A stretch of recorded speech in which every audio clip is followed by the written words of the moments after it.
On the day of my daughter's school assembly, Harrison told me he was out of town on a business trip. Yet, when the principal called on Zachary's dad to speak, Harrison was walking into the auditorium, holding the hand of another child's mother. Once the room fell dead silent, I handed him the divorce papers. The teacher's hand was still hovering over the roster. She had just smiled into the microphone and said, "Next, we'd like to invite Zachary's dad to the stage to share some of his parenting wisdom." The school auditorium was packed with parents. The children sat in the front rows on small plastic chairs, each wearing a bright star sticker on their shirts. My daughter, Maddie, had the largest star, a gold one she had earned for topping the grades reading marathon this semester.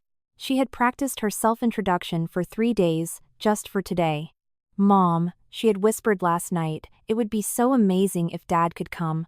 I want him to hear the teacher praise me." Harrison had promised her he would. Last night, he had stood on the balcony taking a long phone call. When he came back inside, he ruffled Maddie's hair and said, "Dad will definitely be there tomorrow, sweetie." But this morning, he told me there was an emergency at an out-of-town project. I didn't call him out on his lie. I only asked what time his flight was. 9:30 a.m., he said.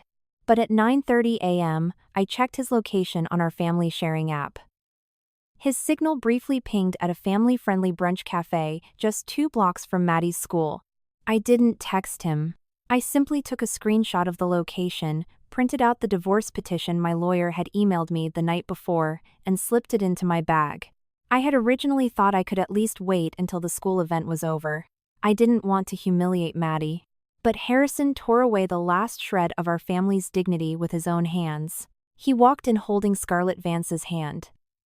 Scarlett was wearing a soft beige knit dress, her long hair tucked elegantly behind her ear, her face carrying a perfectly practiced expression of apologetic grace.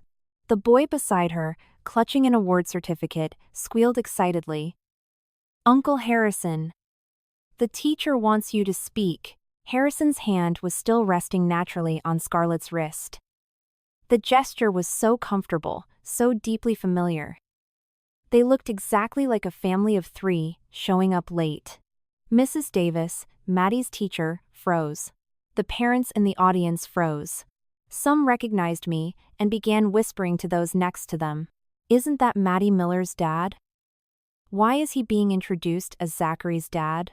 His wife is literally sitting right over there." The voices were hushed, but they felt like needles piercing straight into Maddie's back. I saw my daughter look back. When she first spotted Harrison, her eyes lit up with instant hope. But a second later, when she saw him holding Scarlett's hand, that light died.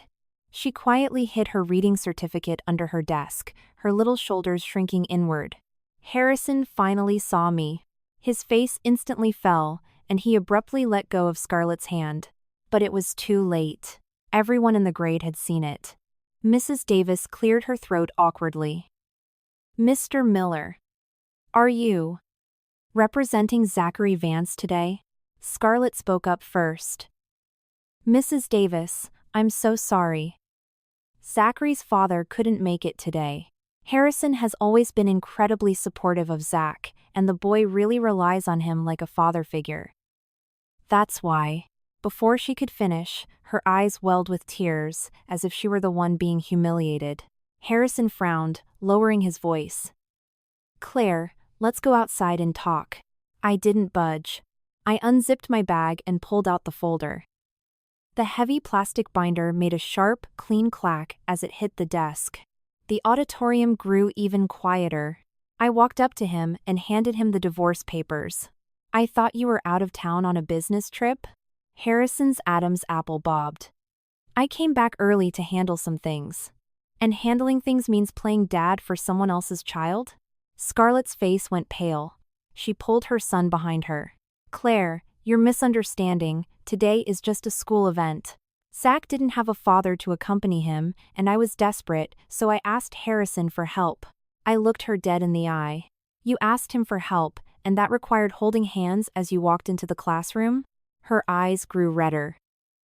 "I tripped when I got out of the car. I sprained my ankle." I nodded. "Sprained your ankle? Yet you walked in steadier than my daughter holding her award." A few parents nearby couldn't help but chuckle softly. Scarlett went stiff. Harrison's voice turned cold. Claire, watch the setting. I shoved the papers into his chest. I was watching the setting. That's why I gave you the chance to lie to your daughter about a business trip while you showed up at someone else's school assembly to play the devoted guardian. His expression darkened completely. Do you have to make a scene in front of the kids? The moment those words left his mouth, Maddie's tears finally spilled over. She didn't make a sound. She just kept her head down, desperately wiping her eyes with her sleeve. I turned around, walked over, and knelt in front of her. Maddie, Mom is taking you home. She looked up, her voice tiny and trembling. Mom. Wasn't Dad here to hear me speak? My heart felt like it was being squeezed by an iron fist. I took her small hand. No. I didn't make up a smooth lie to cover for Harrison. She had already seen the truth. I couldn't teach her to pretend she was blind. Harrison walked over, reaching out to touch Maddie. Maddie. Daddy will explain everything in a bit. Maddie shrank back behind me. His hand remained frozen in midair. Suddenly, Zachary piped up. Uncle Harrison, didn't you say you were going to stand on stage with me today? A collective gasp rippled through the parents. For the first time, a look of sheer panic washed over Harrison's face. I stared at him. So you knew about the assembly all along. You had planned this. He didn't answer because the answer was already screamingly obvious. He wasn't too busy. He was just too busy to be my daughter's father. Mrs. Davis finally regained her composure and whispered, Claire, maybe you should take Maddie to the guidance counselor's office to rest for a bit? I nodded. As I passed Harrison, he grabbed my wrist. Take the papers back. Don't treat our marriage like a joke. I looked down at his hand. The very hand that had just been holding Scarlett's. One by one, I pried his fingers off my wrist. Then, I slid my wedding ring off and dropped it into his palm. The moment you lied to her, this stopped being a joke. The ring hit his palm with a soft, hollow click. Maddie held my hand tightly as we walked out. Behind us, I heard Scarlett whisper his name, Harrison. He didn't answer her, but he didn't follow us either. When we reached the end of the long hallway, Maddie suddenly stopped and looked back toward the classroom. Mom, can I still show my awards to Dad in the future? I knelt down and pulled her into my arms. You can show them to people who actually deserve to see them. Buried in my shoulder, she finally let out a loud sob. Through the cracked door of the auditorium, I could hear Mrs. Davis awkwardly trying to resume the program. So, let's invite Zachary's mom to speak next. Then came Scarlett's trembling voice. And then, Harrison finally ran out. He stood at the far end of the hallway, clutching the ring, his face twisted with anger. Claire, do you really have to humiliate me like this? I stood up, holding Maddie. Harrison, do you still think you have any dignity left to lose? I looked at the daughter in my arms. What about her? Her heart was currently breaking. I didn't say another word. My phone buzzed in my pocket.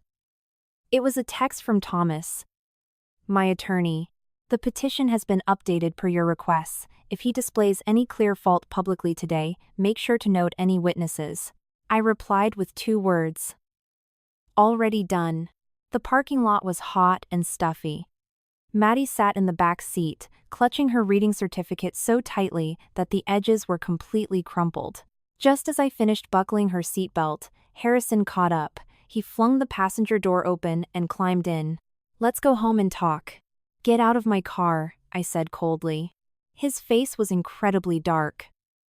Claire, don't drag our child into adult problems. I let out a harsh laugh. The person who dragged her into this today was you.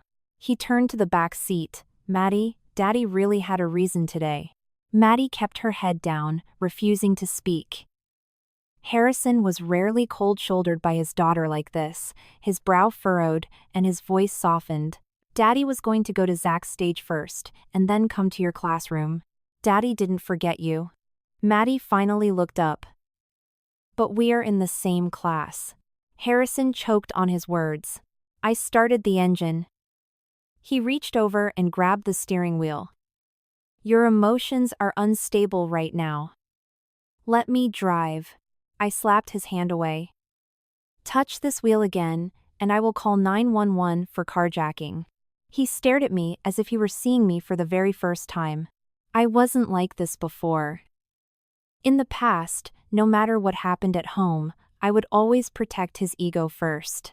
He had forgotten that what I was protecting wasn't his fragile pride, but the final thread of trust between a husband and wife. Once trust is gone, dignity goes with it. Before getting out of the car, he said coldly, "I'll be home tonight. We're going to resolve this." I didn't reply. As I drove out of the school gates, I saw Scarlett standing not far away in the rearview mirror.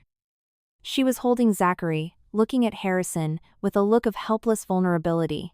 Harrison hesitated for a few seconds, then turned and walked back toward her. Maddie saw it too. She quietly turned her certificate face down on her lap. When we got home, she locked herself in her room. I didn't go in immediately. I opened my laptop first, carefully organizing the digital evidence into separate folders. The photos from the school assembly, Harrison's text messages claiming he was traveling, the location screenshots, and a video of me handing over the divorce papers. The video had been sent to me by another PTA mom, Sarah, whose daughter sat next to Maddie. Her message read, "Claire, I didn't know if I should send this to you, but I thought you might need it. All the kids saw what happened. Don't carry this burden alone." I replied with a sincere thank you and saved the video to both my hard drive and cloud storage. Only then did I go knock on Maddie's door. She was sitting on the edge of her bed, using an eraser to vigorously rub out the letters on her award certificate. My heart squeezed. "Maddie." She looked up at me. "Mom. I don't want this anymore." "Why?" "The teacher said this award is the result of parents and children working together," she whispered. "But Dad's partner is someone else." I walked over and gently took the paper from her hands. The surface was already slightly torn from the eraser. I didn't offer cheap platitudes like "Daddy still loves you." Instead, I said, "You earned this through your own hard work reading every single night." It wasn't a gift from him. She stared at me. I smoothed out the crumpled paper. "No one can take away the things you worked hard for." Her eyes welled up again. "Is Dad going to leave us?" I stroked her hair. "Mom will never leave you." She wrapped her little arms around my waist. "Then I don't want him either." Children often don't understand the weight of the angry words they speak, but hearing it only made my heart break for her. At 8 p.m., Harrison returned. When he walked through the door, he carried the faint scent of women's perfume. It wasn't mine. I was sitting at the dining table. 2 documents lay before me: the divorce petition and a printed copy of the school's emergency contact and guardian registration form. I hadn't obtained this form myself. Mrs. Davis had emailed it to me. She had called me earlier, apologetic. "Claire, given today's unusual circumstances, I looked into our system. Mr. Miller is indeed listed as Zachary's primary emergency contact, and his relationship is registered as father. This was submitted by Miss Vance last month, and Mr. Miller signed off on it." When I first saw that line, my fingers had gone completely numb with cold. Father. Harrison Miller. Phone number. His private cell. Signature. Harrison Miller. Last month. Which meant long before today, he had already been playing father to another woman's child in the school database for an entire month. When Harrison saw the paper, his face finally changed. "Where did you get this? You should be asking yourself why you didn't think I'd see it when you signed your name." He tugged at his tie. Zach's transfer process was complicated. Scarlett is a single mother, and it's not easy for her. The school required a male guardian's information for the registry. I was just helping her out by putting my name down. Does helping her out require writing "father"? It was a template. I didn't pay close attention. I opened my phone and played the video. In it, Zachary's voice was crystal clear. "Uncle Harrison. Didn't you say you were going to stand on stage with me today? I paused the video. You didn't pay attention? He fell silent for a few seconds before his voice hardened. Do you have to cling to this one thing and never let it go? I stared at him. Is it just this one thing? You lied to your daughter. You lied to me. You went to my daughter's school to be a father to another child. Harrison, which of these do you think is a small matter? He sat across from me. Scarlett has been in a terrible place since her divorce, and Zach is highly sensitive. I was just helping them through a transition. You have a home, you have me, you have Maddie. She has nothing. I laughed out loud. So, because we have a home, we deserve to be cast aside? No one is casting you aside. Then whose side did you stand on today? He couldn't answer. A slight rustle came from the hallway. I turned and saw Maddie standing by her bedroom door, her face pale in her nightgown. Dad, she whispered. Harrison stood up immediately. Maddie looked at him. When you signed that paper to be his dad, did you ever think of me? Harrison's lips parted, but no words came out. Maddie. You're too young. You don't understand. Maddie's hand gripped the doorframe tightly. I do understand. She looked at me. Mom, I want to go to sleep. I stood up and escorted her back to her room. Before closing the door, I heard Harrison's suppressed rage from the living room. Claire, are you happy now that you've poisoned her mind against me? I stopped in my tracks. I am happy. She finally knows that when she is hurt, she has the right to say no. That night, Harrison slept on the couch. I didn't bring him a blanket. At 1 a.m., I logged into our family's joint banking account. The mortgage, utilities, Maddie's extracurricular classes, everything had been paid through my secondary card and our joint savings. Harrison was supposed to transfer a set amount of his income into the account every month. But over the past 6 months, those transfers had dwindled. His excuse was always corporate cash flow, project investments, or business travel. I scrolled through the statements. A transfer of $33,000 caught my eye. Memo. Child Behavioral Therapy Prep. Recipient, Beacon Child Development Center. Registered owner, Scarlett Vance. I stared at the line. My hands stopped shaking. When your heart goes entirely cold, a strange, absolute calmness washes over you. I took a screenshot, saved it, printed it out, and immediately revoked Harrison's automated withdrawal privileges from the joint account. My phone buzzed almost instantly. Harrison was texting from the living room. What do you mean by freezing the account? I replied, from now on, pay for your own dignity. The next morning, there was no breakfast waiting for Harrison. In the past, because of his sensitive stomach, I would wake up early to make him oatmeal. The eggs had to be poached just right. His cold brew had to have minimal ice. He had become so accustomed to it that when he sat at the empty table, his first reaction wasn't confusion, but irritation. Where's breakfast? I was braiding Maddie's hair. There's bread in the fridge. He frowned. I don't eat cold bread in the morning. I didn't look up. Then, don't eat. Maddie looked at me through the mirror. I gave her a reassuring smile and clipped a star-shaped bobby pin into her hair. Harrison slammed his mug down. Claire, are you going to use silent treatment to wage a cold war against me now? I picked up Maddie's backpack. This isn't a cold war. I'm just canceling my services. His face contorted with anger. Can you stop being so incredibly cynical? I finally looked at him.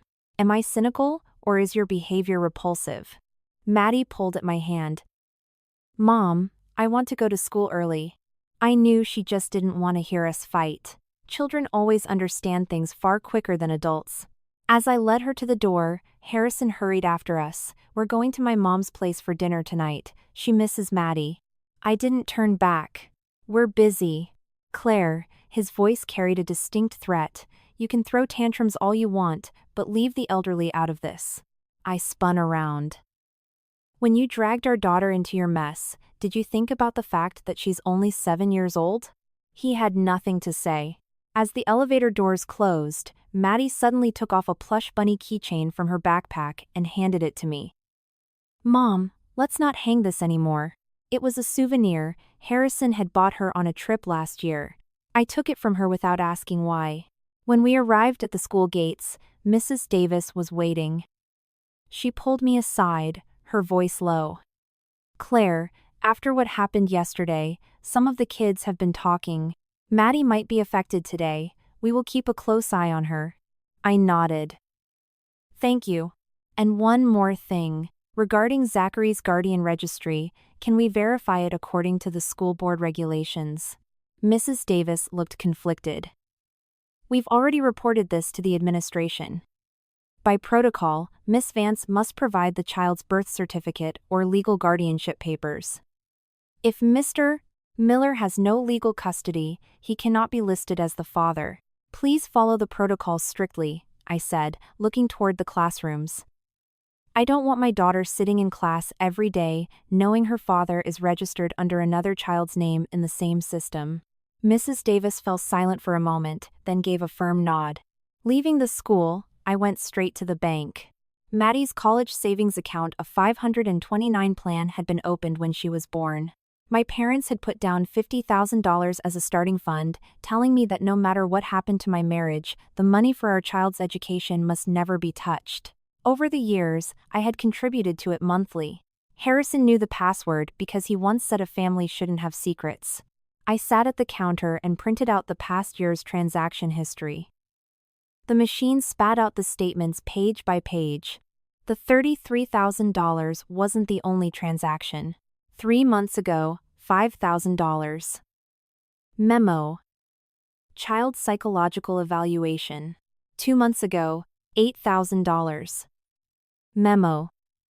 Program partnership deposit. Last month, $20,000. Memo. Therapy prep. Every single transfer was sent to Scarlett's clinic. A total of $33,000. My knuckles turned white as I held the receipts. This money was meant for Maddie's future tuition. He had taken it to fund Scarlett's business, writing memos to make it look like they were Maddie's own medical expenses. No wonder he had been telling me lately that the 529 plan had low yields and that we should withdraw some funds for short-term investments. It wasn't an investment. He was filling another woman's financial black hole. I called Thomas. After listening to me, he asked one question. "Did you authorize these transfers?" "No." The account was jointly managed, and he knew the password, but the funds were primarily deposited by me and my parents. I have the original deposit receipts. Then keep all the statements, especially the evidence showing the discrepancy between the source of the funds and their actual usage.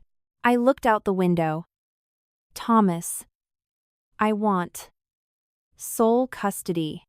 "You should have made that decision a long time ago," he replied. That afternoon, Harrison called me a dozen times. I didn't answer a single one. Eventually he texted, "Why is my card being declined?" "You turned off my automated withdrawals." "Claire, don't push me." I replied with a single image.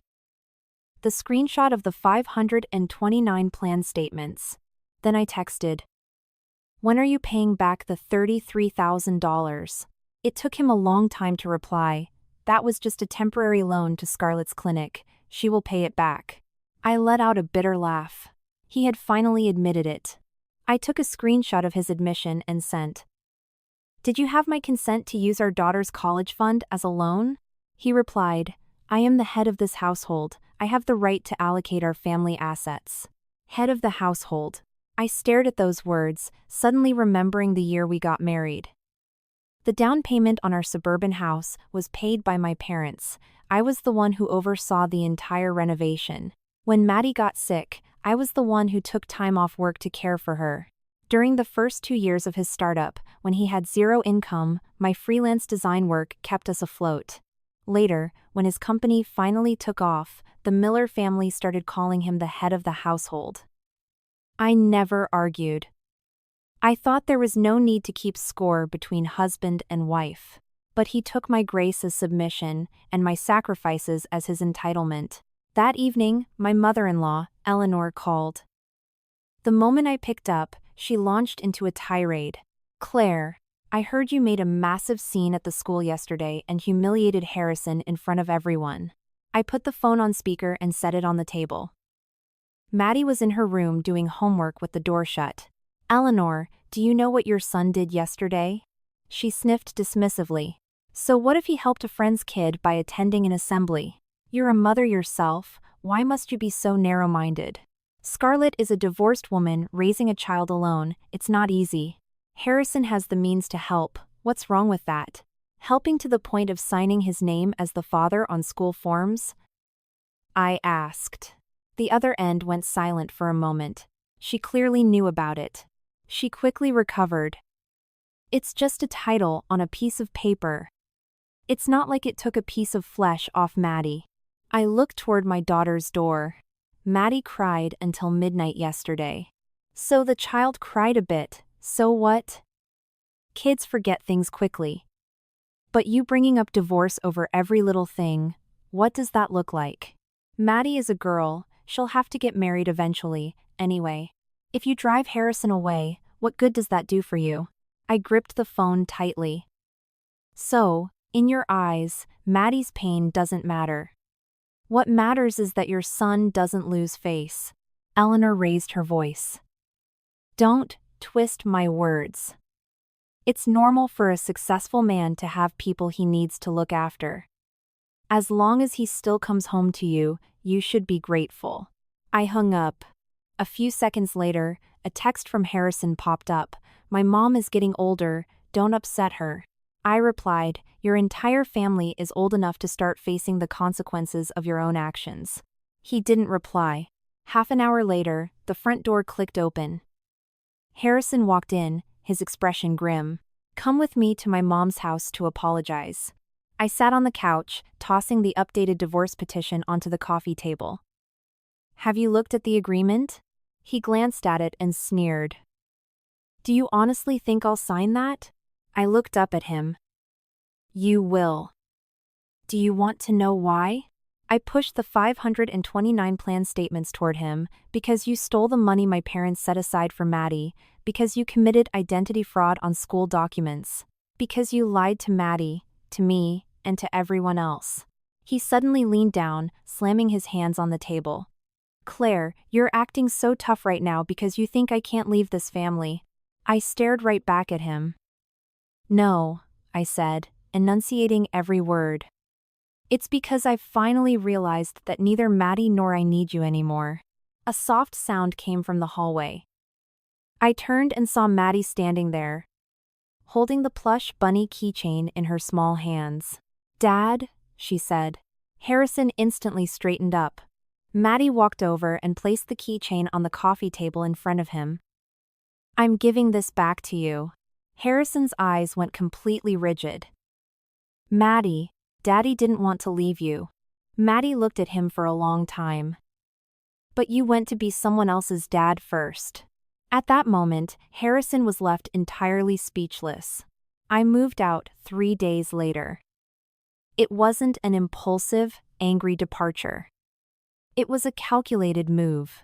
Although our house was registered under both our names, I had meticulous records of my parents' down payment contribution, the renovation bills, and my mortgage payment history. Thomas told me that the division of marital assets would take some time. Before that, Maddie and I needed a quiet, safe space where Harrison's family couldn't barge in at any moment. When my mother found out, she simply said, "Come back and live with me." "Mom, I don't want to drag you into this mess," I replied. She fell silent for a few seconds. "When you got married, I didn't stop you. Now that you want out, I won't let you walk this path alone." That evening, she slipped the keys of my late father's old townhome into my hand. It was a cozy 2-bedroom place. It was a bit further from the school, but it had a direct subway line. The day Maddie and I moved in, she stood in the empty living room and asked, "Mom, is this our new home?" "For now, yes," I said. She touched the windowsill and nodded. "It's smaller than our old house. But at least there's no other kid's dad here. I knelt down and held her tight. After that day, I began formally compiling our evidence. Thomas had given me a checklist. 1. Proof of Harrison's fraudulent claims of business trips while attending the school event. 2. The falsified school registry form. 3. The 529 savings account statements. 4. Chat logs of Harrison admitting to loaning the money to Scarlett. 5. Evidence of Scarlett using Harrison's falsified guardian status to secure school privileges. 6. Audio recordings of Harrison's family pressuring me. The last item was circled in red. Do not engage in emotional confrontations. Keep all communications strictly written. I followed his advice to the letter. When Harrison called, I didn't pick up. When he sent voice messages, I transcribed them and saved them. He texted, "Taking our daughter and moving out is malicious interference with parental rights." I replied, "You may exercise visitation according to a set schedule, but you must confirm 24 hours in advance, and no unrelated third parties may be present." He replied, "Scarlett is not an unrelated third party." I replied, "To Maddie and me, she is." 10 minutes later, he sent, "Claire, you've become so cold-blooded." I stared at the screen for a long time.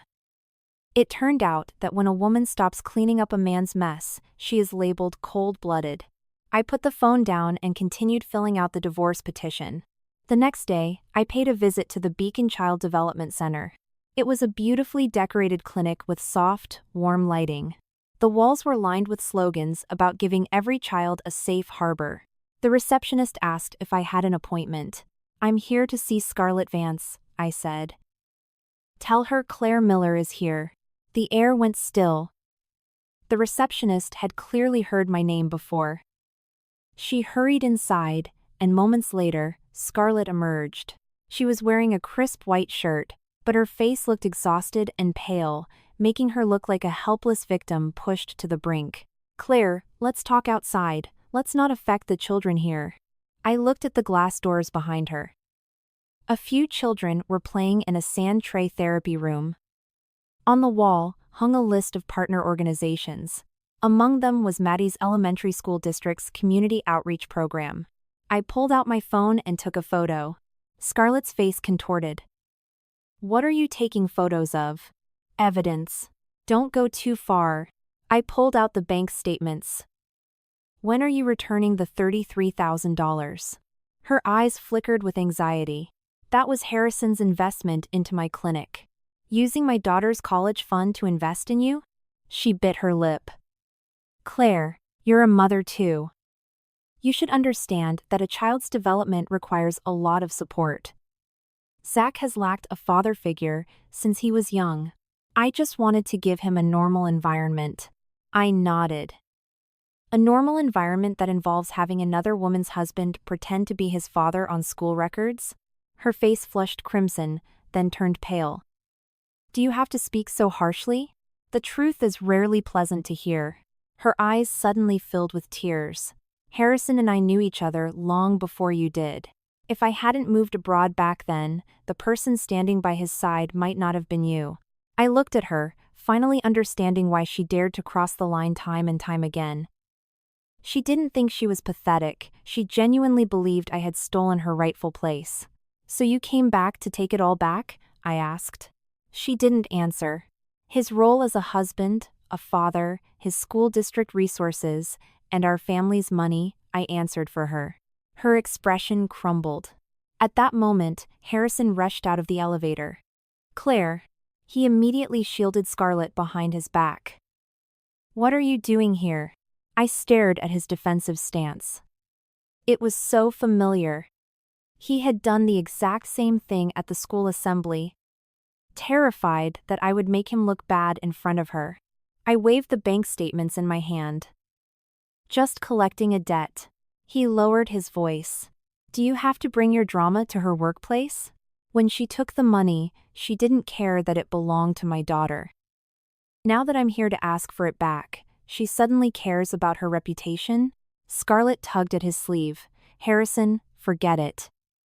I'll find a way to pay it back," she whispered, her voice laced with perfect, delicate vulnerability. As expected, Harrison frowned. I'll pay the money back. I nodded. Great. Sign a promissory note today. He gasped. We're husband and wife, and you're making me sign a promissory note? Not between husband and wife, I said, opening the voice recorder app on my phone. Between you, Scarlett Vance, and the joint college fund you illegally embezzled. His face darkened completely.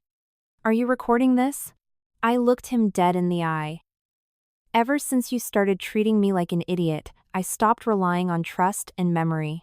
Panic flashed in Scarlett's eyes. She whispered, Harrison, I don't feel well. Harrison instinctively reached out to support her. I didn't stop him. I simply took a photo of the scene. Thomas had told me that when fighting for custody, a stable caregiving environment is paramount. A father who uses his daughter's college savings to fund his ex-girlfriend's business and repeatedly subjects his child to public distress is not deemed stable. After leaving the clinic, I went to the school district's administrative office. They had already verified Zachary's guardian registry. The administrator told me politely, Claire, there was indeed an irregularity in the registration form. We have instructed Miss Vance to resubmit her documentation, and Mr. Miller's designation as the father has been removed from Zachary's profile. May I request a copy of the falsified form for my records? The administrator hesitated. Mrs. Davis, who was standing nearby, spoke up softly. This involves the emotional well-being of our student, Maddie, and addresses identity confusion within the classroom. I recommend we file it as part of the formal complaint documentation. The administrator finally agreed. When I held the stamped copy of the form in my hand, my palms were sweating. Seeing the words father, Harrison Miller felt like a thorn in my chest. But when you pull a thorn out, the wound has to bleed first. That night, Harrison drove to our new townhome. He texted, "Come down, let's talk." I replied, "Keep it to text." He wrote, "Maddie misses me." I looked at the living room. Maddie was sitting on the floor putting a puzzle together. Hearing my phone buzz, she looked up. "Is that Dad?" I didn't lie to her. "Yes." She went back to her puzzle, placing a blue piece of the sky. "I don't want to see him today." I forwarded her exact words to Harrison. He replied quickly, "Don't teach her to hate me." I typed back, "You've done a perfectly fine job of that yourself." A few minutes later, he sent a photo. He was standing downstairs in the cold, holding a box containing Maddie's favorite strawberry cake from the bakery near our old house. I walked to the window and looked down. He was standing under the street lamp. In the past, when he worked late, I would wait for him just like this, waiting to serve him a warm bowl of soup, waiting for him to remember Maddie had a fever, waiting for him to notice that I was exhausted too. Now, the tables had turned. But I felt no satisfaction. I only felt that it was too late. I pulled the curtains shut. Maddie ran over to me, holding a puzzle piece. "Mom, look, I finished the sun." I looked down at the bright yellow piece. "Our new home needs a sun too," she said seriously. I stroked her head. "We will have one." My phone buzzed again. It was Harrison. "My mom said we're having a family dinner this Saturday. You must bring Maddie." I stared at the word must and laughed. He still thought I was bound by the rules of the Miller family. I replied, "We'll be there. It's time we settle some accounts in person." The family dinner was set for Saturday night. Eleanor sent me a text reminding me to dress presentably so as not to make the family a laughingstock in front of the relatives. I replied, "Don't worry, I won't be the laughingstock." Before going, I dropped Maddie off at my mother's place. Maddie looked up at me. "Mom, am I not going? Will Grandma be mad?" "Her emotions are not your responsibility, sweetie." Maddie thought about it and nodded. "Okay. Then don't be scared, Mom." I smiled. Mom isn't scared. When I arrived at the Miller family estate, the dining table was already surrounded by relatives. Harrison sat next to the head of the table. When Eleanor saw me arrive alone, her face fell instantly. Where is Maddie? She didn't want to come. Eleanor tossed her napkin onto the table. What does a child know about what she wants? You're her mother, you spoil her far too much. I took off my coat and sat down. She didn't want to see the people who broke her heart. I support her decision. The table fell dead silent. Harrison looked up at me. Today is a family gathering. Don't start a fight.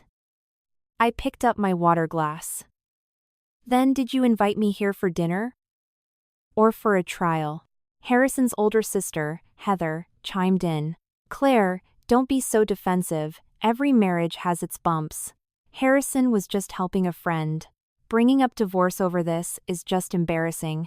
Helping a friend to the point of playing her child's dad at a school assembly? Heather choked on her words. Eleanor said coldly, that matter is resolved. We invited you today to clear the air. Scarlett is a poor girl. She and Harrison were high school sweethearts. There's nothing wrong with him helping her out. As his wife, you need to show some grace and perspective. I smiled. Perspective? Eleanor sat up straighter. Yes. Stop focusing on your own petty grievances. Harrison's company is preparing for a major merger.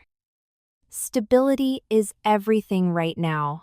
Your divorce threat is damaging his reputation and the family name. I turned to Harrison. Is that what you think too? He remained silent for a moment. I just want you to be reasonable. I am incredibly reasonable. I pulled the first document from my bag and spun it across the Lazy Susan. It was a copy of Zachary's school registration form. Under relationship, it read, Father, signed by Harrison Miller. As the glass table turned, everyone got a clear view of the document. Eleanor's face tightened, but she quickly muttered, It's just a piece of paper. I pulled out the second document. It was Maddie's $529 plan statement, showing $33,000 transferred directly to Scarlett's clinic. Heather picked it up, her eyes widening. Harrison. Is this real? Harrison's face was pale. I will pay it back. I looked at him. Whether you pay it back is a debt issue. Whether you had the right to steal it is a marital issue. Eleanor slammed her hand on the table. Claire. What is your goal in bringing these things to a family dinner? Settle the score. Couples don't keep score like this. Do you still want to save this marriage or not? I said calmly. I don't. The room went dead silent again. Harrison snapped his head up to look at me. Eleanor's hand was shaking with anger. What did you say? I looked at her. I don't want this marriage anymore. So, you can stop lecturing me on how to be a gracious, silent wife. Harrison suppressed his rage. Claire. Do you have to tear this family apart over Scarlett? I didn't tear it apart. I pointed at the registration form. You did, the moment you signed your name. I pointed at the bank statements. And the moment you stole our daughter's college fund. Finally, I looked at everyone at the table. And all of you did, the moment you told me to swallow my pride and endure it. Eleanor's face flushed red. Lest you forget, when you married into this family, we didn't look down on your modest background. I almost laughed out loud. My modest background? The down payment on our first house was paid entirely by my parents. The seed money for Harrison's startup was a loan from my father. During his first year of losses, my design projects paid the bills. Just because I didn't brag about it doesn't mean it didn't exist. I pulled the third set of documents from my bag. These were the bank transfer records of the down payment, the startup loan from my father, and the receipts of the premarital assets. I laid them out one by one. You can claim I wasn't good enough for the Miller family, but you'd better pay back every single cent you owe my family first. Heather stopped talking. Eleanor's lips trembled. Harrison stared at me. You kept all of these? Yes. Since when? I looked at him. Since the day you first told me that staying home to take care of our daughter meant I wasn't contributing to this household. That was 2 years ago. Maddie had been hospitalized with severe pneumonia. I had stayed by her bedside for 4 days and 4 nights.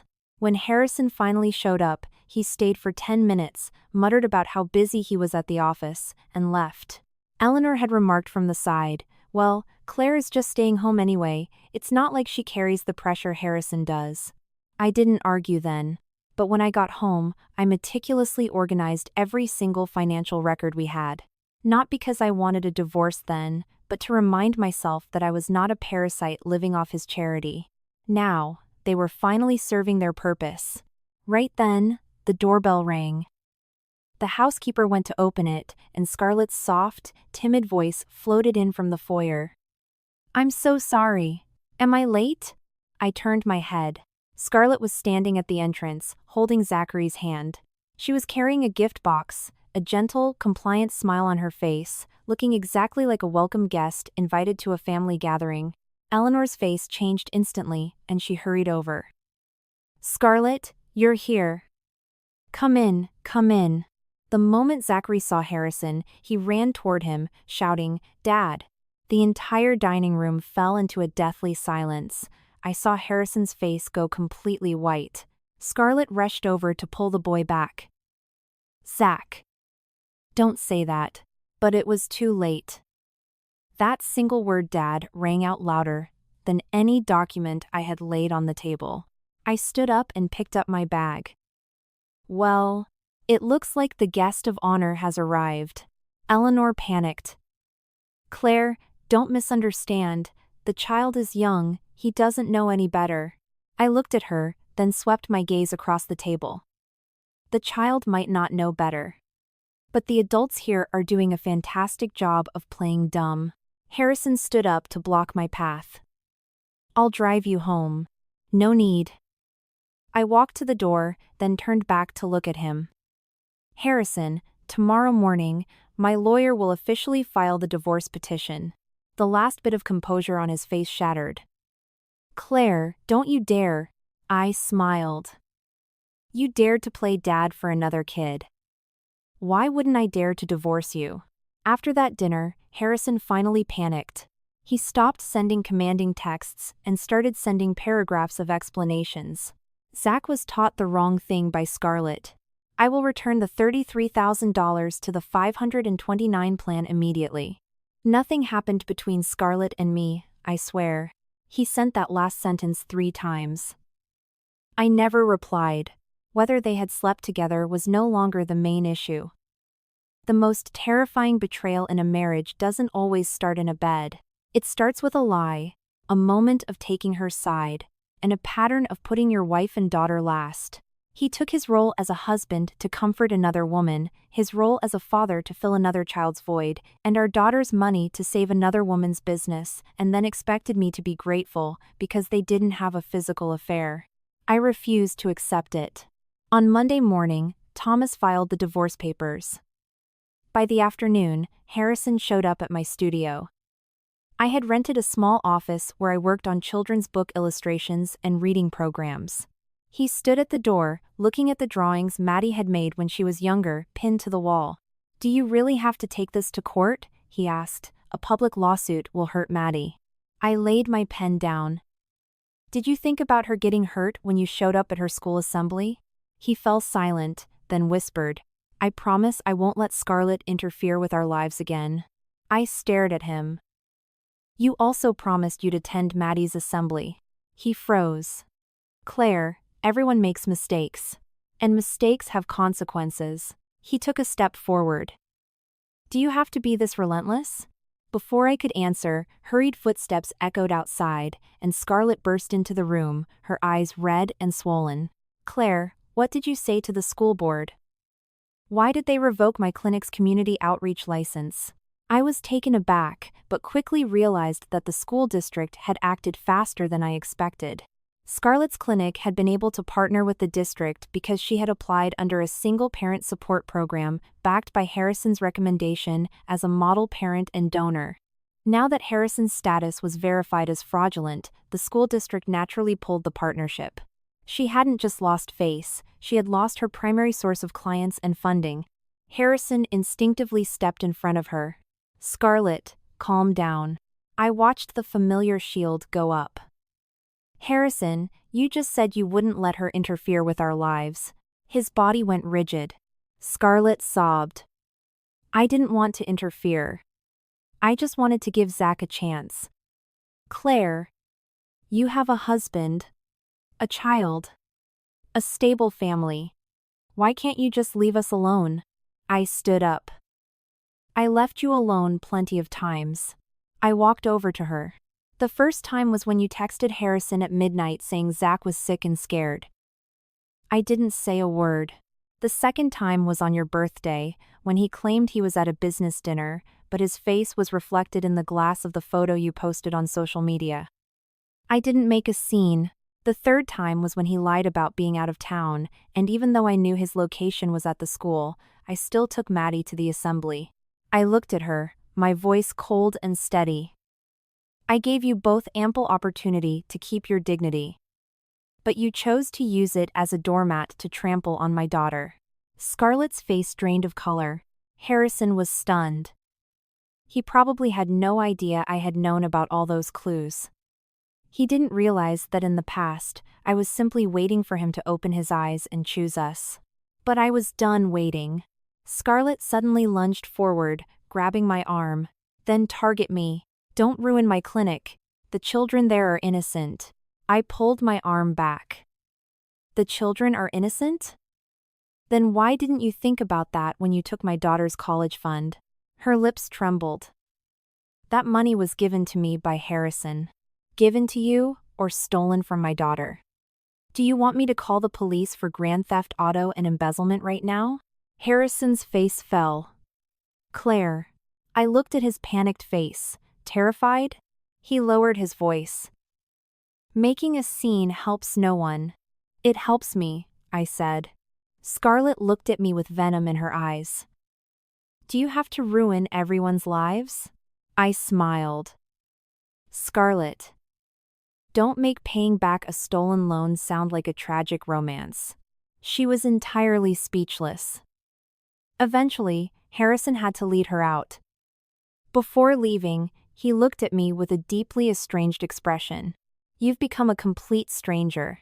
I replied, you just preferred the version of me that kept her eyes closed. He paused, then walked away without another word. That evening, I went to pick up Maddie. She was standing by the school gates. A few kids nearby were whispering, Is your dad actually Zachary's dad? My mom said your dad likes someone else. Are you not going to have a dad anymore? Maddie kept her head down, silent. As I walked over, the kids quickly scattered. Maddie looked up at me, her eyes red. Mom? I didn't cry. I knelt down and adjusted her backpack straps. I know. You were incredibly brave. She bit her lip, her voice cracking. But I don't want to be brave. Those words almost brought me to tears. I held her close. Then Mom will be brave today. You can rest. I took her straight to the principal's office. Mrs. Davis was already there. I didn't yell, nor did I demand the school punish the children. I only made 2 demands. 1. The class must have a lesson on personal boundaries and respecting peer differences. 2. The school must issue a formal statement to clear up the rumors caused by the guardian registration error to protect Maddie. The principal agreed. As we left the office, Maddie asked, Mom, why didn't you yell at them? Because they were just repeating what they heard from adults. What if the adults are wrong? Then the adults will pay the price. She nodded, understanding only half of it. When we reached our building, Harrison was waiting downstairs. Seeing Maddie, he immediately walked over. Maddie, Daddy will take you out for dinner. Maddie hid behind me. I don't want to go. Harrison looked deeply hurt. Daddy bought you the new art set you wanted. Maddie shook her head. I like the one Mom bought me now. Harrison knelt down. You can't ignore Daddy forever, sweetie. Maddie looked at him, her voice quiet but firm. Then can you promise to ignore Zachary forever? Harrison froze. I didn't answer for him, because I knew he couldn't. His silence lasted too long, and Maddie already knew the answer. She took my hand. "Mom, let's go home." As the elevator doors closed, Harrison was still standing there. My phone vibrated. It was a text from him. "You won. Our daughter hates me now." I replied, "I didn't win, you just lost her trust." On Wednesday night, the class parents group chat exploded. The catalyst was a post made by an anonymous account featuring a photo of Scarlett standing outside the school gates with red eyes, holding Zachary. The caption read, "A single mother just wanted her child to be treated normally, but she was bullied by a wealthy wife who cut off all her school resources. Why must adults take out their grievances on an innocent child?" A parent soon shared the screenshot in the main group. "Is this about our class? Zachary's mom? Who is the wife they're talking about?" The chat went silent for a few minutes before some parents began leaving passive-aggressive comments. "The child is innocent indeed. Adults shouldn't make things so ugly. Being a single mother is already hard enough. Are some parents just too controlling?" I watched the messages roll in without replying immediately. 10 minutes later, Scarlett posted a paragraph in the group chat. "I'm so sorry to take up everyone's time. I've indeed faced some challenges recently, but I don't want it to affect my son. Zach loves this class and relies deeply on Uncle Harrison. I hope everyone stops whispering. I will bear all the blame myself." Her words seemed like a graceful retreat, but they perfectly highlighted every victim trope: single mother, child relying on Uncle Harrison, bearing all the blame. Immediately, some parents offered comfort. "Don't be sad, Zach's mom, who a child likes is their own freedom." Some people are just too aggressive. Too, too, too, too, too, too, too. I took a sip of water and set my phone down.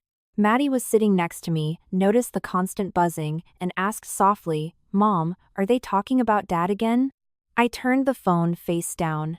"It's nothing you need to worry about, sweetie." She stopped her pencil. "But they'll talk about me at school tomorrow." The child was already anticipating the hurt. I picked up the phone, opened the group chat, and uploaded the first image.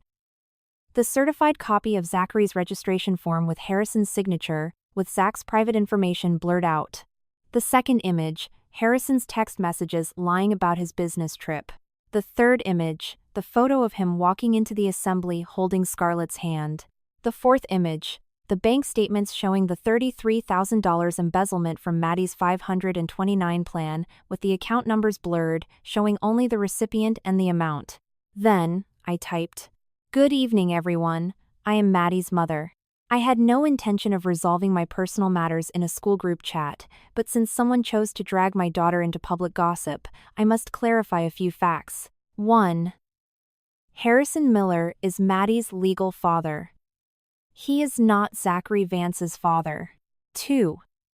On the day of the assembly, Harrison lied about being out of town, only to show up as Zachary's father figure, causing immense distress to my daughter in front of her entire class.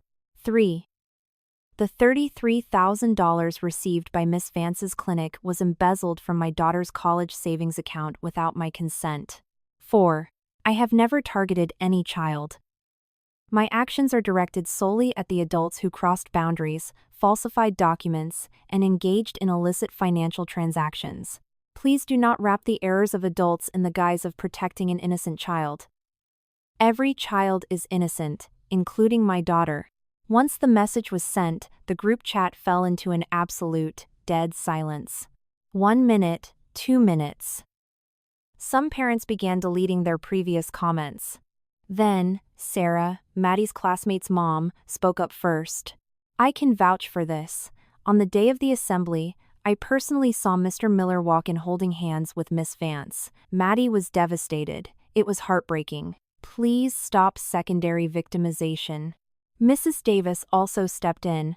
"Regarding the guardian registry issues, the school administration has already verified and corrected the documentation. Please refrain from spreading unverified rumors and protect our students' privacy." The tide turned instantly. The parents who had just comforted Scarlett began apologizing. "Maddie's mom, I'm so sorry. I didn't know the full story." So there was financial embezzlement involved too? Zach's mom, care to explain? Scarlett never replied. Instead, she promptly left the group chat. She left quite cleverly, leaving the blame entirely on Harrison while she played the victimized single mother, but I wasn't in a hurry. The more she tried to distance herself, the clearer Harrison would see her. At 9 p.m., Harrison arrived. This time, he didn't wait downstairs. He rang the doorbell. I looked through the peephole and didn't open it. Maddie was already asleep. "Claire, let's talk." His muffled voice came through the door.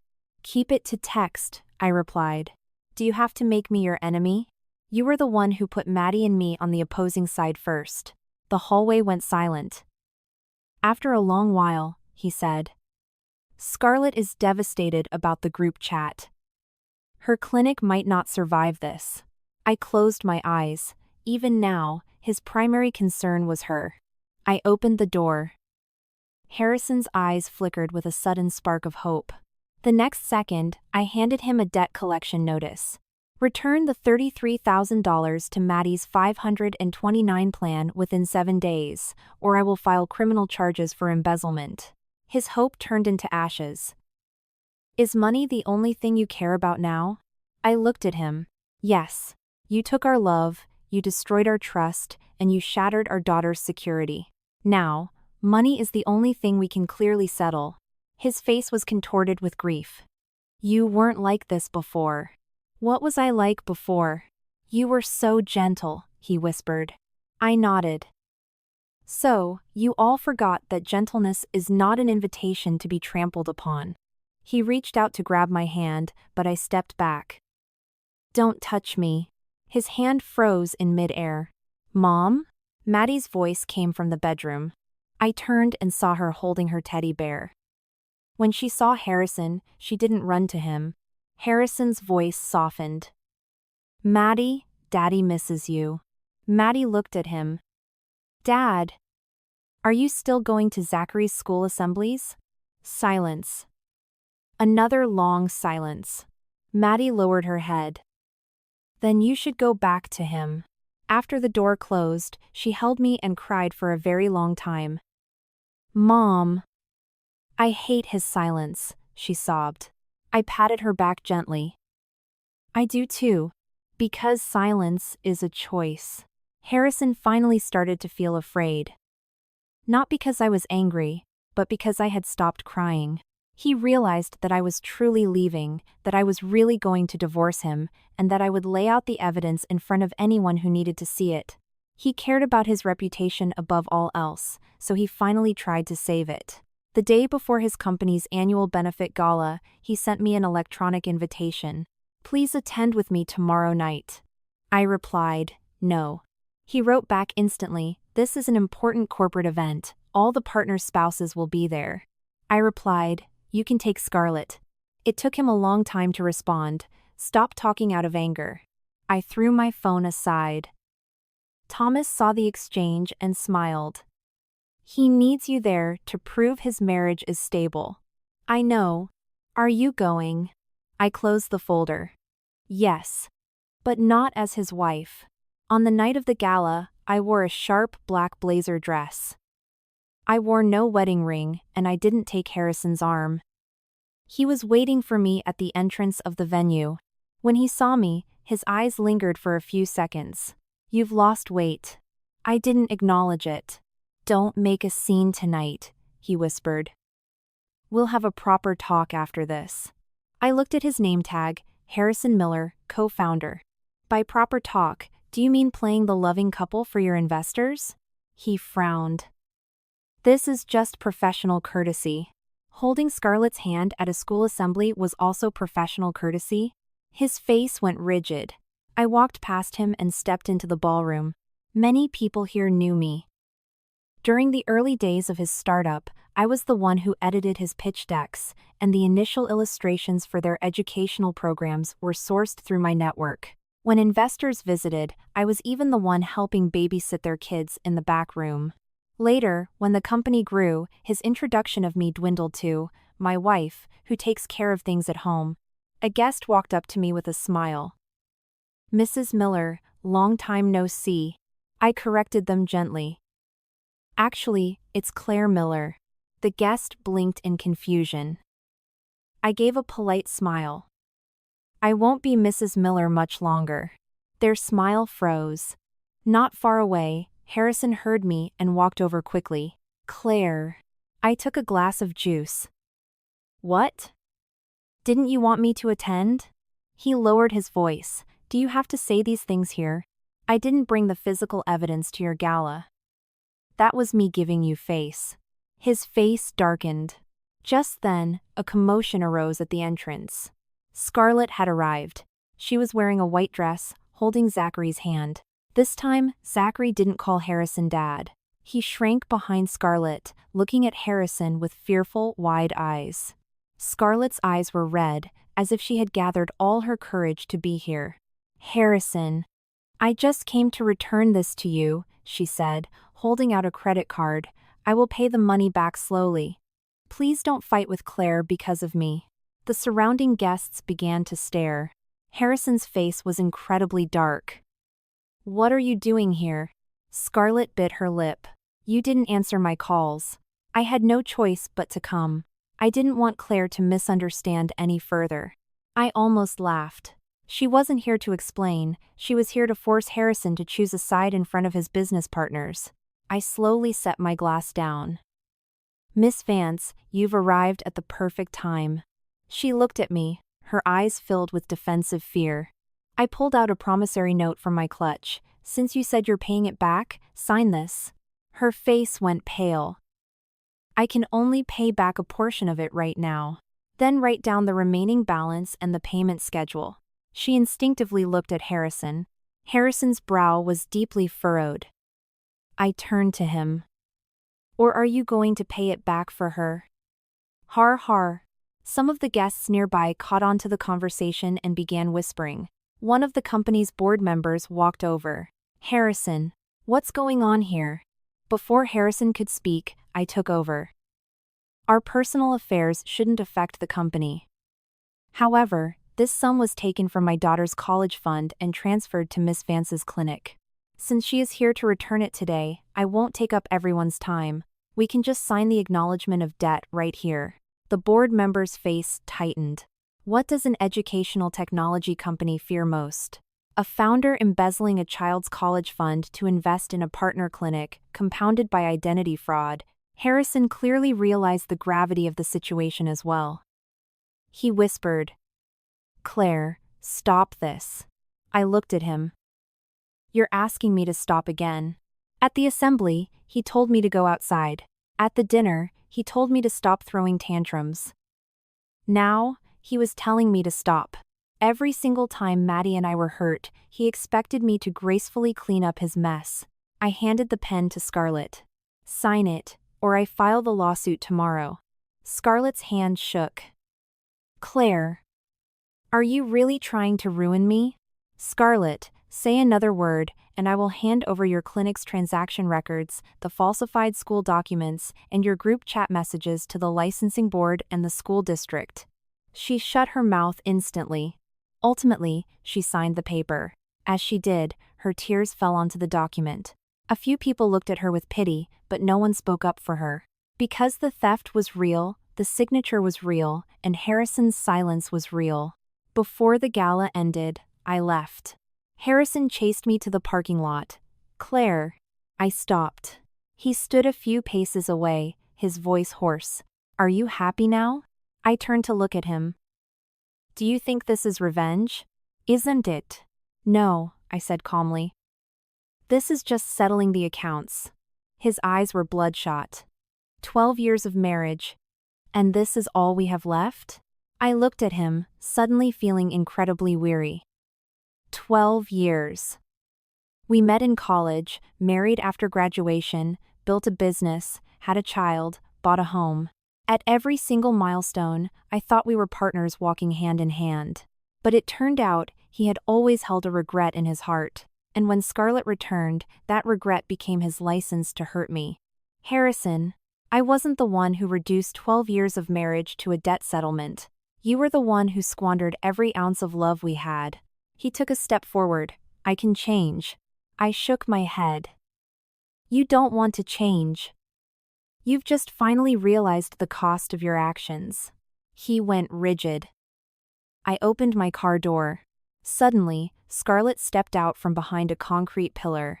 Her fragile, weak demeanor was gone, replaced by pure resentment. Claire, do you think you've won? I looked at her. She let out a bitter laugh. You held on to him for so many years, but you still couldn't keep him. The person Harrison truly loves has always been me. I nodded. Then take him. She froze. Before closing the car door, I said, just remember, trash cannot be returned once it's been thrown out. Scarlett asked to meet me 3 days later at a cafe near the school. She texted, I want to talk to you alone, don't tell Harrison. I forwarded the message to Thomas. He replied, bring a voice recorder, meet in a busy public area, don't drink anything she offers. I smiled. Thomas always anticipated the worst in human nature, but time and again, he was proven right. I arrived early and chose a table by the window, placing my voice recorder in the side pocket of my bag while keeping my phone recording as well. When Scarlett arrived, she wore minimal makeup and her face looked hollowed out. Her first words were, drop the lawsuit. I stirred my coffee. Why? Harrison is in a terrible state, and his company is suffering. If you divorce him, Maddie won't be happy. Do you actually care about Maddie? I asked. She choked, then let out a self-deprecating laugh. I know you hate me, but I'm a mother too. Everything I did for Zach, including teaching him to call another woman's husband dad. She grit her teeth. That's because he needs a father figure. So you chose my husband. She finally dropped her mask, leaning back against her chair. Claire, do you know why I left Harrison back then? I didn't speak. Because he was too poor, he couldn't give me the life I wanted. But then he became successful, and yet you were the one standing by his side. She smiled bitterly. Do you know what I thought when I first saw your family photos? I thought, if I had just waited a little longer, everything you have would have been mine. I looked at her, my heart surprisingly calm. So you came back to claim it. I just came back to claim my rightful opportunity. By using your son? Her face tightened. You had him rely on Harrison, you had him call him dad at school, and you had everyone believe you were a family of 3. Scarlett, you didn't want a father figure for your child. You were using your child as a stepping stone. She clenched her fists tightly. How dare you say that to me? You have a complete family, of course you can judge me from your moral high ground. I don't have a complete family anymore, I said. Thanks to you. She sneered. But you still have the house, your parents, your career, and your daughter. What does Zach have? He couldn't even get into the school district without help. What's wrong with Harrison helping him? Your daughter has everything, why shouldn't my son have it too? Finally, she had said it. It wasn't about love, it was about status. She wanted Harrison's identity, Maddie's school district perks, my marital security, and my daughter's college savings. Does Harrison know you think this way? I asked. Her expression changed instantly. Are you recording this? I didn't deny it. Her face turned deathly pale. She lunged forward to grab my bag, knocking over her coffee cup. The dark liquid spilled across the table. The surrounding patrons turned to look. I held onto my bag, my voice dropping to a chill. Scarlett. Watch the setting. She froze. The very phrase Harrison loved to throw at me, I was now throwing back at her. Delete it, she whispered. Claire, don't push me. I looked up at her. What else can you do? A flash of malice crossed her eyes. Maddie is still at that school. Children get into accidents all the time. Who knows what could happen? I stood up. Say that again. Realizing she had crossed a line, she immediately shut her mouth. But the recording had already saved. I picked up my bag and walked out. 20 minutes later, I was sitting in Thomas's office. After listening to the recording, Thomas's face was grim. This is a critical piece of evidence. Especially the last sentence, it constitutes a direct threat to your child. Can we get a restraining order? I asked. Yes.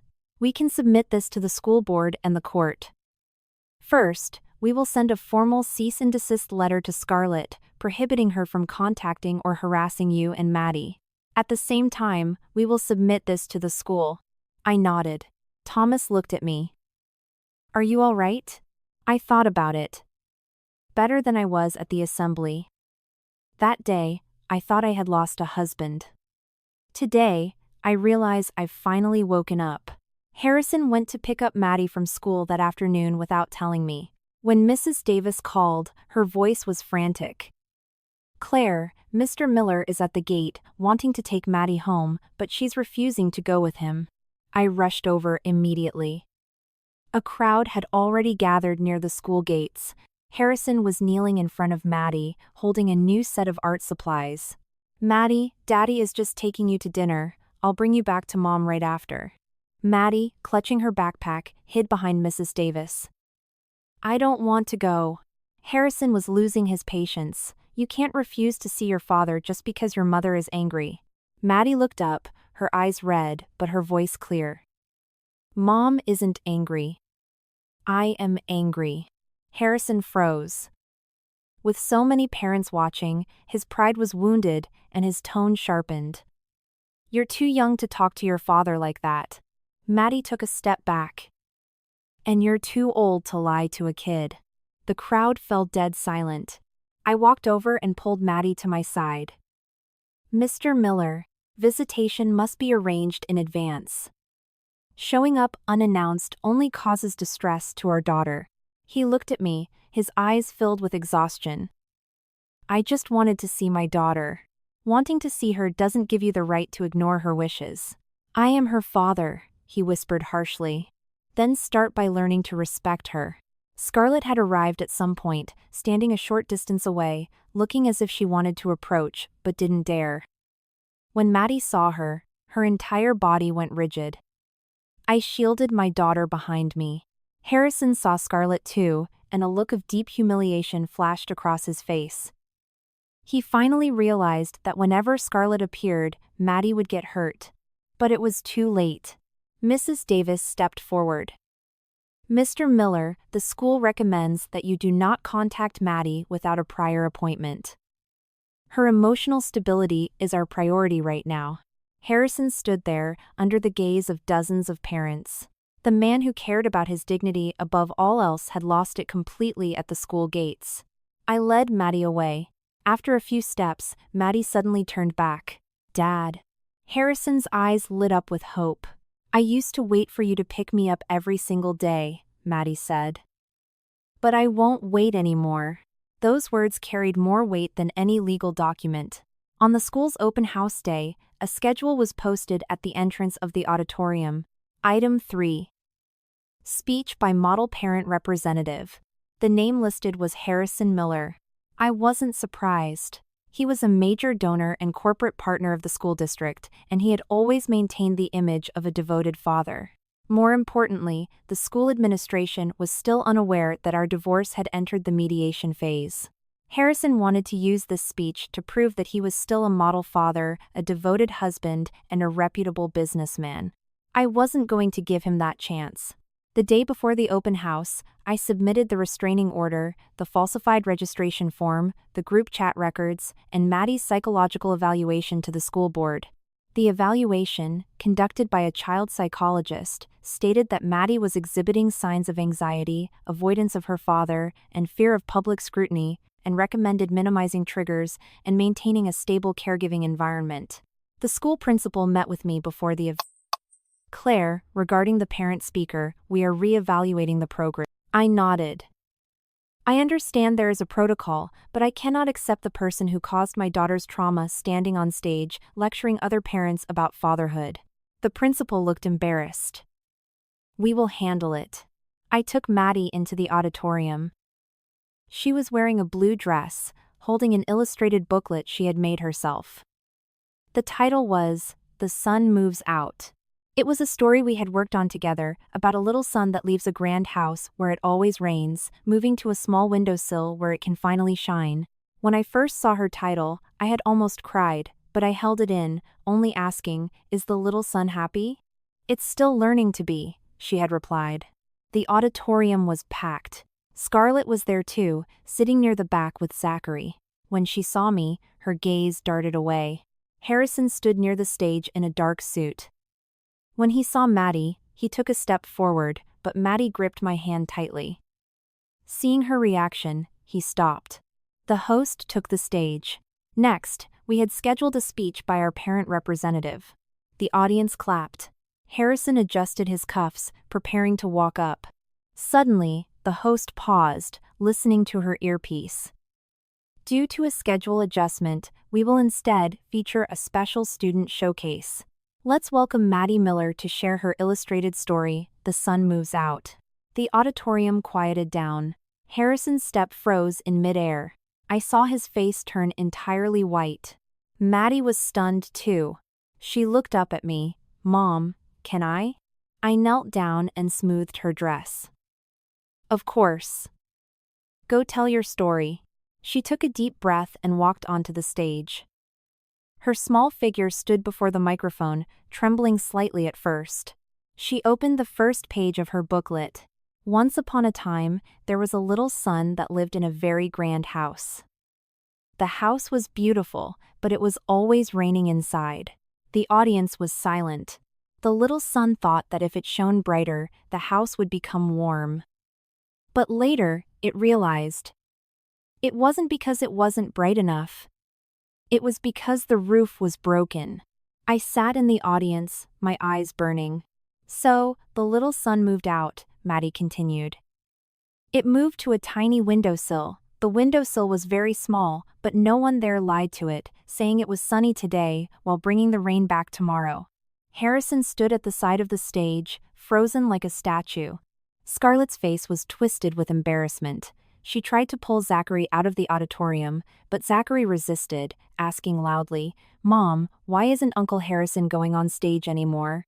The voice wasn't loud, but it was clear enough for everyone nearby to hear. Scarlett's face turned paper white. Maddie read the final page.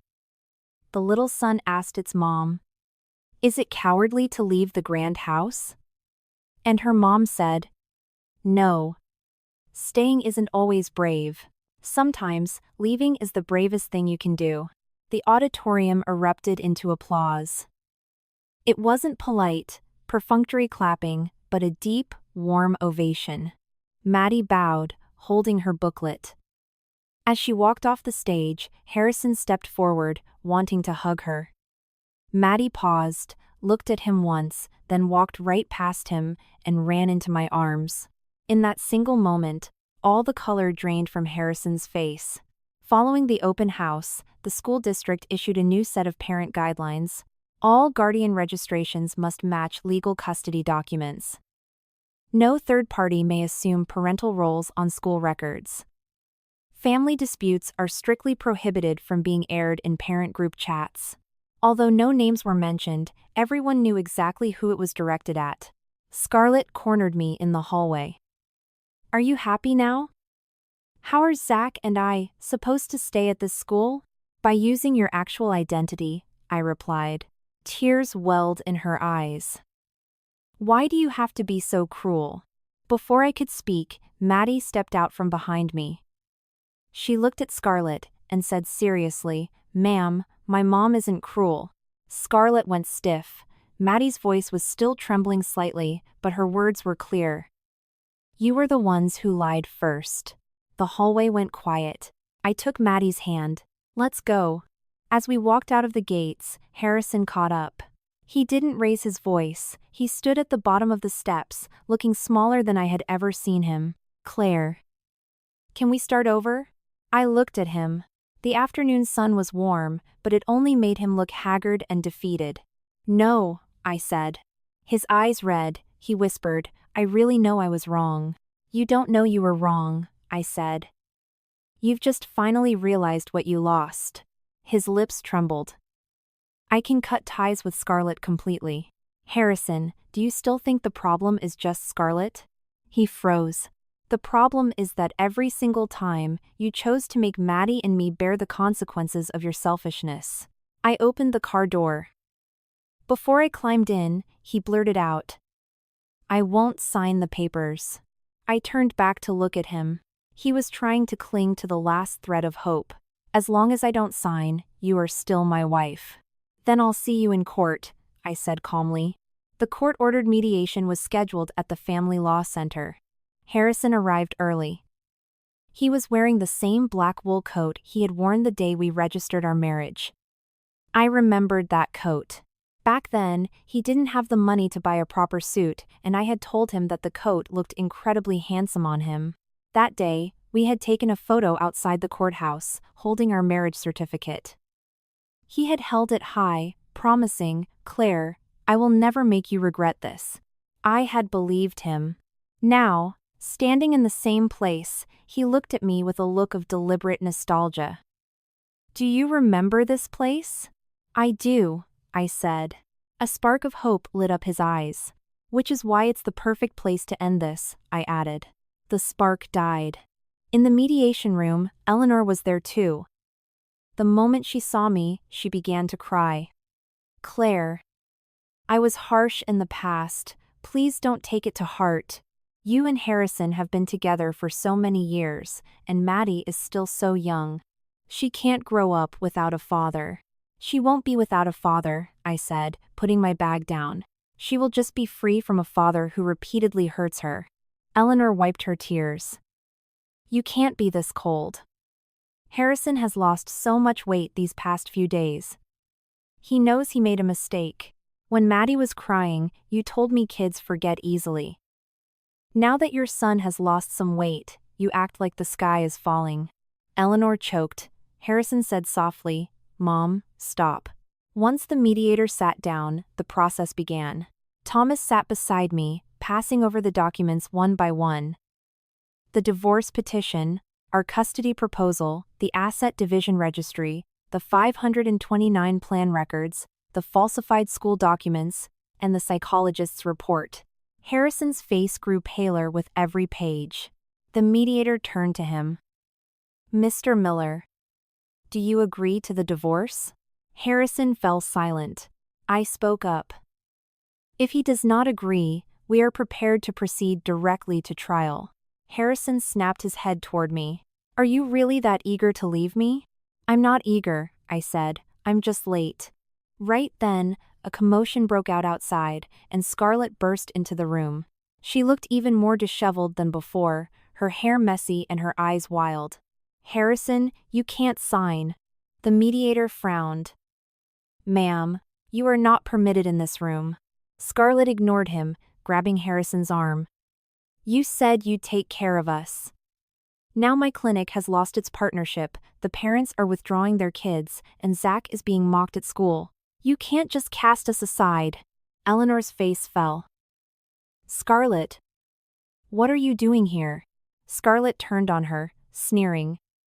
Eleanor, didn't you used to tell me how much you pitied me? Didn't you tell Harrison to look after me? Now that he's about to sign the papers, you want to throw me away? Eleanor was speechless. Harrison shook off Scarlett's grip. Scarlett, stop making a scene. Scarlett's eyes were bloodshot. I'm making a scene? Harrison. You used Zach and me to make your wife jealous, hoping she'd run back to you. Now that you realize she's not coming back, you want to silence me? The room went entirely silent. I looked at Harrison. His face was devoid of color. Scarlett seemed entirely intent on tearing down the house. Do you dare deny that you loved hearing Zach call you Dad?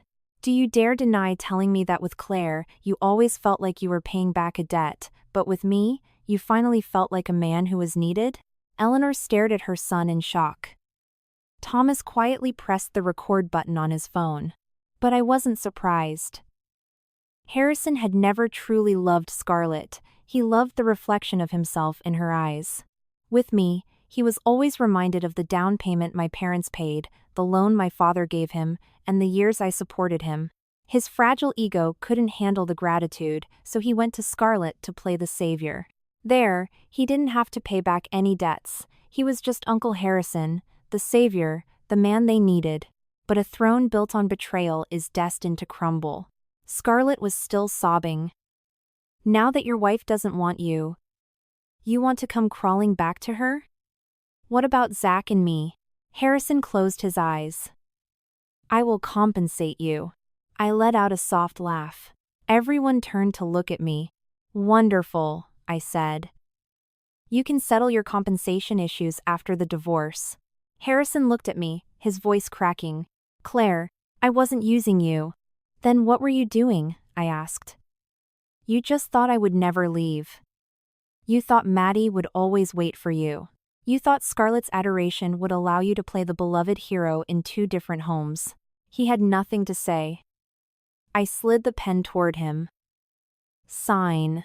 Eleanor opened her mouth to speak, but I pulled out the final set of files. If you do not sign today, I will file for a formal trial, including claims for marital waste, embezzlement of child funds, and emotional distress. All the evidence will be submitted to the court, the school board, and your company's board of directors. Harrison's hand shook as he finally picked up the pen. As he signed, Scarlett let out a loud sob, cursing him, while Eleanor slumped in her chair, looking as if she had aged 10 years. I didn't cry. I simply watched my name on the paper, now accompanied by his signature. 12 years of marriage, reduced to a few strokes of ink. As we walked out of the mediation room, Harrison caught up with me. Claire. I stopped. Does Maddie know about today? He asked. Yes. What did she say? I looked at the people walking in and out of the courthouse. Some were smiling as they walked in. Others were wiping tears as they walked out. She asked me if she still had to wait for her dad. Harrison's eyes welled with tears. And what did you say? I told her we're not waiting anymore. It looked as though he had been struck by a physical blow. He stood frozen on the steps. I walked down the stairs, the afternoon sun warming my bare ring finger. The faint mark left by the wedding ring was almost entirely gone. The day the divorce decree arrived, Maddie was in her art class. I didn't tell her immediately. I went to the bank first, depositing the $33,000 Harrison had returned back into her $529 savings account. The teller asked, "Would you like to keep the joint management feature active?" "No," I said. "Just my name and Maddie's." Leaving the bank, I received a text from Thomas. "The asset division is finalized. You have been awarded the house based on your contribution records. You have sole custody, and Harrison must pay monthly child support. His visitation must be requested in advance and is subject to Maddie's consent." I replied, "Thank you for everything." He sent back a warm emoji. I sat in my car, looking out the window. I felt no wild surge of joy, nor any devastating grief. It felt simply as if a window that had been shut for a very long time had finally been opened, letting in a cool, liberating breeze.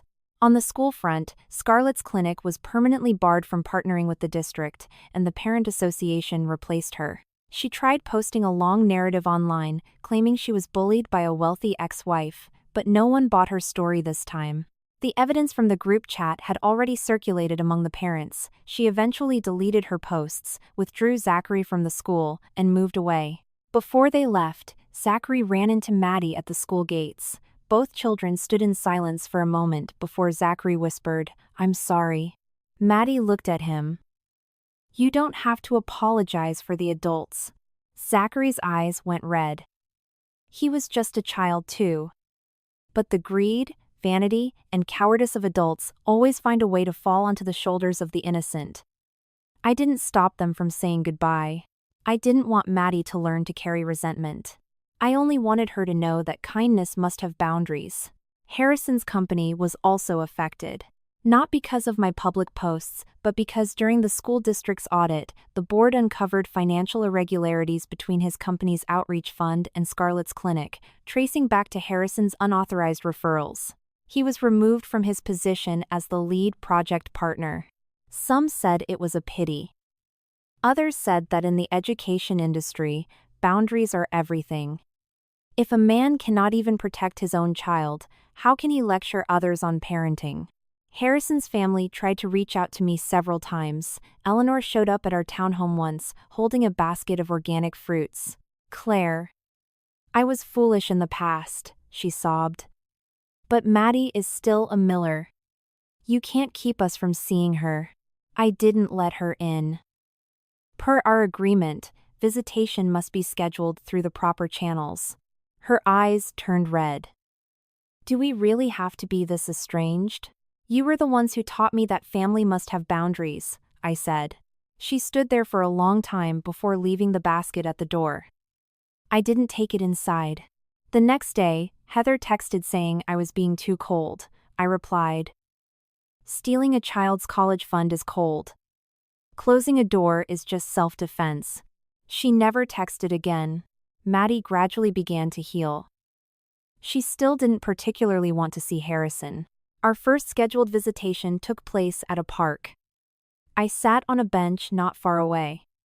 Harrison had brought a sketch pad, paints, a small cake, and a new plush bunny keychain.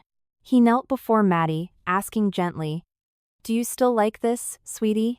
Maddie glanced at it. "Thank you, but I don't want it anymore."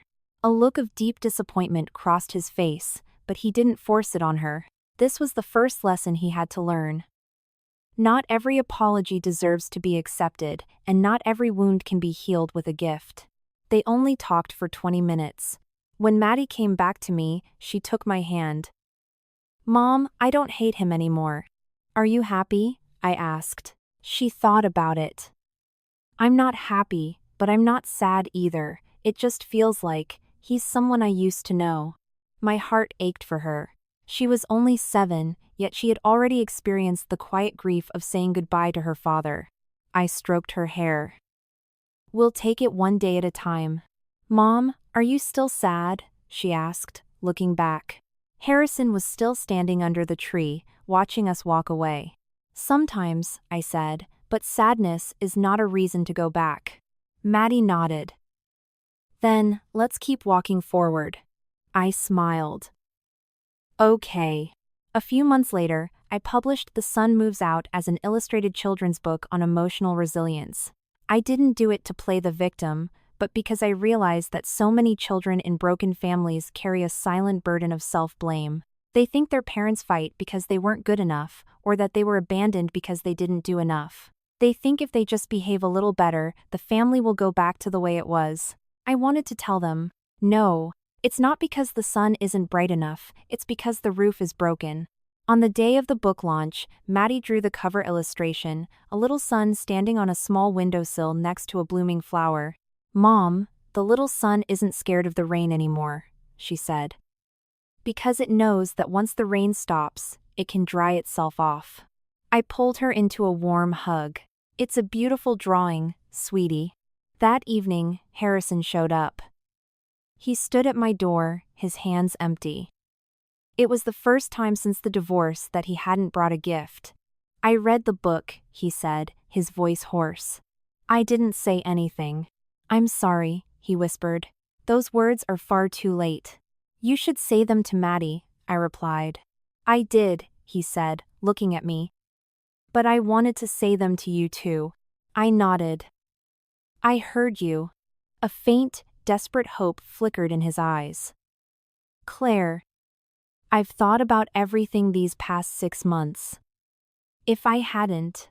I cut him off. "There are no ifs in life, Harrison." He froze. I looked at him calmly.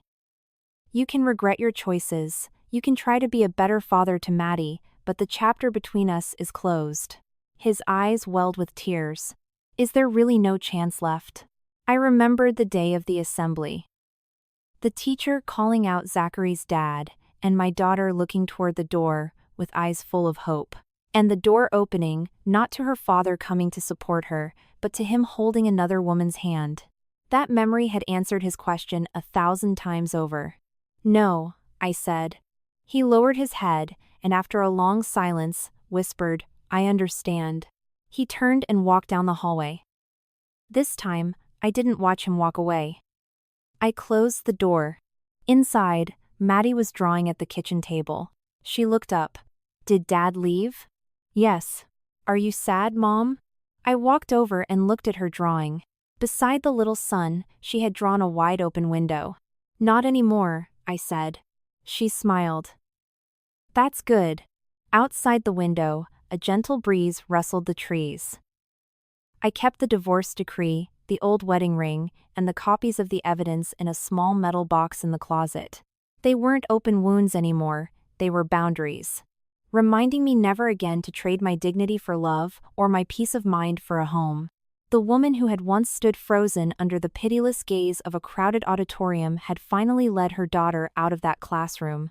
This time, I didn't need anyone to speak for me. I spoke for myself.